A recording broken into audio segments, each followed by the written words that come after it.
E aí, povo de Deus, e aí, vida, e aí, terra, e aí, luz, e aí, ser humano, seja bem-vindo ao canal A Bíblia em Família. E hoje iremos dar continuidade, como de costume, Josué capítulo 12, capítulo 11 e também capítulo 12. As conquistas ao norte de Canaã. Quando Jabim, rei de Azor, ficou sabendo deste acontecimento, mandou mensagem a Jobabe, rei de Madom, aos reis de Sihon e Aquisaf, e aos reis do norte que viviam nas montanhas, na Arabá, na planície ao sul de Quinere, nas terras da planície e as encostas de Dó a oeste, aos cananeus a leste e a oeste, aos amorreus, aos hititas e aos ferezeus e aos jebuseus das montanhas e aos heveus ao pé do monte Hermon, na região de Mispa. Partiram, tendo com eles todos os seus exércitos, um povo numeroso como areia na praia do mar, com uma enorme quantidade de cavalos e carros. Todos esses reis, havendo se ajuntado, vieram e acamparam junto às águas de Merom para combater Israel. O Senhor Deus falou então a Josué: não temas diante deles, pois amanhã, a esta mesma hora, eu os entregarei todos. Transpassados a Israel, cortarás os tendões dos cavalos deles e queimarás todos os seus carros de guerra. Josué, com todo o seu exército, os atacou de surpresa perto das águas de Merom e caiu sobre eles. O Senhor Deus os entregou nas mãos de Israel, que os derrotou e os perseguiu até Sidom, a grande, até Reforte Maim e até o vale de Mispa, a leste. Eles os mataram sem permitir que um só adversário sobrevivesse. Josué os tratou exatamente como Yahvé lhe havia ordenado. Cortou os tendões dos seus cavalos e queimou completamente seus carros. Pode ver o que for, vencedor. Nessa mesma época, Josué retornou e conquistou Azor e matou o seu rei à espada. Azor tinha sido a grande capital de todos esses reinos. Exterminou a espada todos os que nela estavam, aniquilou-as totalmente, sem poupar nela que respirasse, e incendiou Azor completamente. Todas as cidades desses reis, bem como todos os seus reis, Josué os venceu, tomou e passou ao fio da espada, declarando-os como anátema, absolutamente de acordo com as instruções que Moisés, servo do Senhor, havia prescrito. Todavia, Israel não incendiou nenhuma das cidades erigidas nas colinas, com exceções de Azor, que Josué mandou queimar totalmente. Os israelitas tomaram posse de todos os despojos e dos animais dessas cidades, porém passaram todas as pessoas ao fio da espada, até exterminar por completo esses povos, sem poupar ninguém. Josué executa as ordens de Moisés. Como Yahvé ordenara a seu servo Moisés, assim orientou Moisés a seu colaborador Josué, e Josué executou tudo sem omitir uma só palavra daquilo que o Senhor ordenara a Moisés. Assim como Josué conquistou toda aquela terra, a terra central, todo o Negueb, toda a região de Gossém, a Cefelá, as terras da planície de Judá, a Arabá, o vale do Jordão e também os montes de Israel, com suas planícies litorâneas, desde o monte Alaque, escarpado, que se ergue na direção de Seir, até Baal-Gade, no vale do Líbano, no sopé do monte Hermon.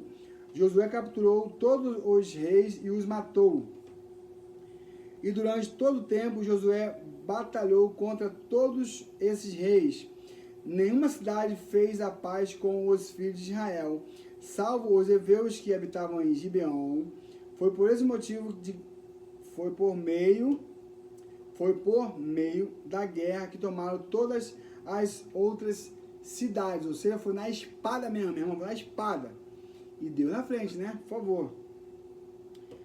Porquanto foi o próprio Senhor que decidiu endurecer o coração desses povos, para que insistissem em lutar contra Israel, a fim de que fossem considerados anátema, não havendo remissão para eles, mas sim lhes sobreviesse completa destruição, como Yahvé tinha ordenado a Moisés. Beleza? O extermínio dos filhos de Enac. Naquela época, Josué eliminou os Enaquins dos montes de Hebron, de Debir e de Anabe, e de todos os montes de Judá e de Israel. Josué exterminou-os completamente, assim como suas cidades. Assim, pois, nenhum dos seus descendentes de Enac foi deixado vivo sobre todo o território israelita. Somente em Gaza, em Gate e em Asdod é que alguns puderam sobreviver. Josué tomou toda a terra, exatamente como o Senhor havia ordenado a Moisés, e a concedeu por herança ao povo de Israel, repartindo-a entre as suas tribos. E a terra experimentou descanso nas batalhas e das guerras. Os reis vencidos por Moisés. Capítulo 12. Estes são os reis que habitavam na terra, aos quais os filhos de Israel aniquilaram, e cujos territórios tomaram a leste do rio Jordão, desde o ribeiro do Arnon até o monte Hermon, inclusive todo o lado ocidental da Arabá da planície.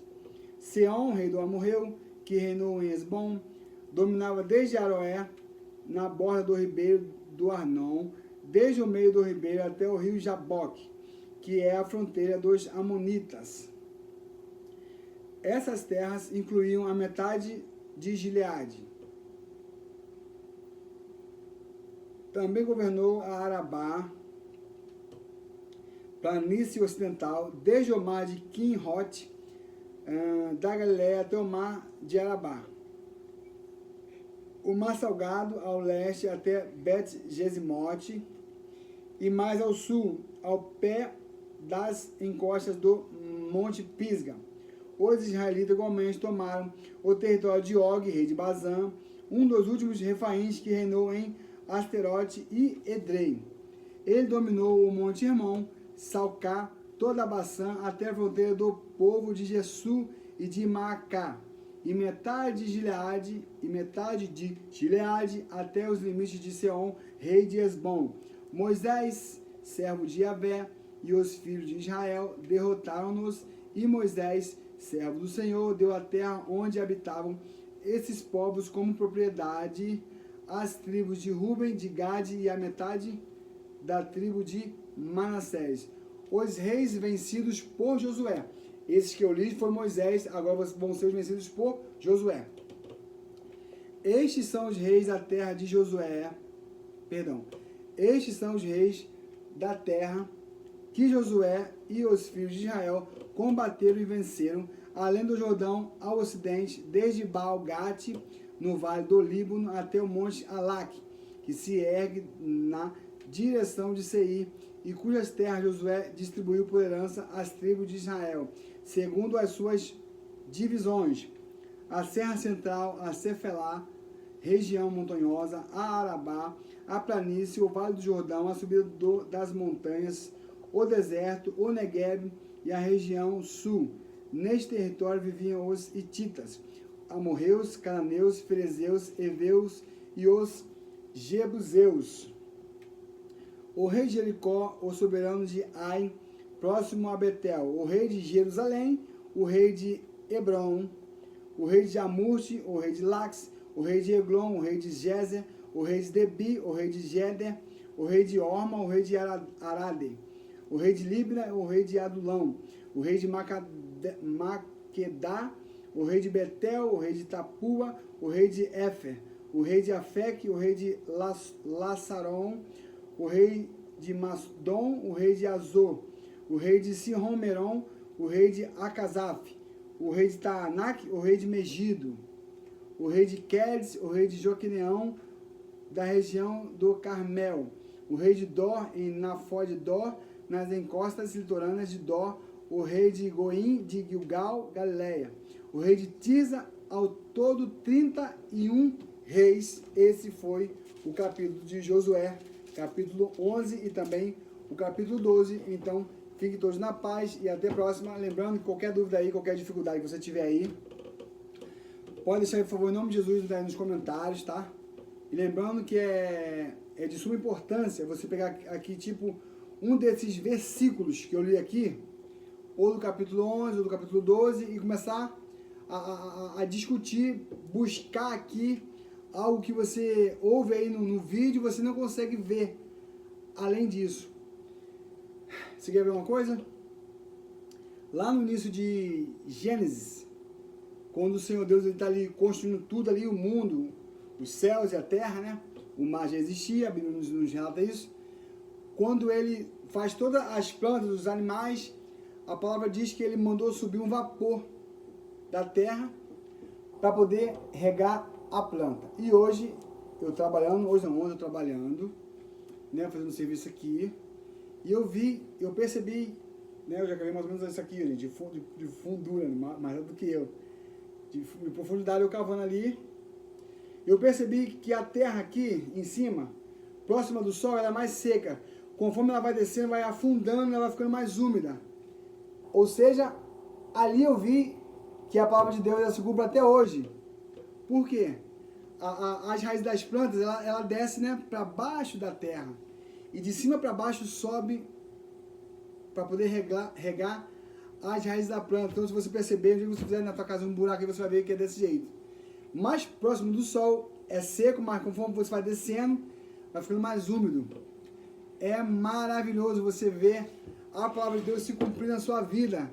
E você lê a Bíblia, assim como eu sou um amante apaixonado pela Bíblia, por Deus. E volta e meia eu vejo alguma coisa na minha vida, no meu dia a dia, e eu percebo que tudo que nós lemos, tudo que foi escrito na Bíblia, há sei lá quantos mil anos atrás, por homens inspirados por Deus, é maravilhoso você poder contemplar e Deus te dá entendimento, discernimento para você poder conseguir entender isso. Algo que acontece no teu dia a dia, como aconteceu comigo ontem. Eu estava ali fazendo um trabalho comum do dia a dia e eu percebi isso, veio na minha mente essa passagem lá do começo de Gênesis. Falei, caramba, né? A palavra de Deus diz que na época Deus não tinha feito o homem para poder regar a terra. Então debaixo da terra saiu um vapor para poder regar as plantas, que é isso que acontece até hoje. Pessoal, fiquem todos na paz e até a próxima. Valeu, fui!